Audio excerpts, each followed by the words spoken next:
Si ate naglalakad. Ayaw, di ba? Habang may dumaang sasakyan. Natalsikan siya ng mga puti kaya galit na galit siya. Inabangan niya ngayon yung kotse na Huwag mong subukan. Masisira ang buhay mo. kasi may hawak si ating bato. Pinababa niya yung driver ng kotse. Tapos inupo niya sa gilid. Si ate naman ang sumakay sa kotse. Ano kaya gagawin ni ate? Parang may gagawin si What? ate ah. Oo, umurong yung kotse. Sa kaya pupunta si ate. Naku po, tatalsikan din pala niya si kuya. Oh my God! Di pa rin siya nasiyahan ng isang talsik. Bumalik pa uli siya. Tsaka niya pinatakbo ng mabilis. Lina!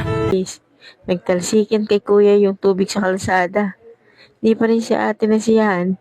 Bumalik pa ng isang beses. Binilisan pa niya para mas malakas ang talsik.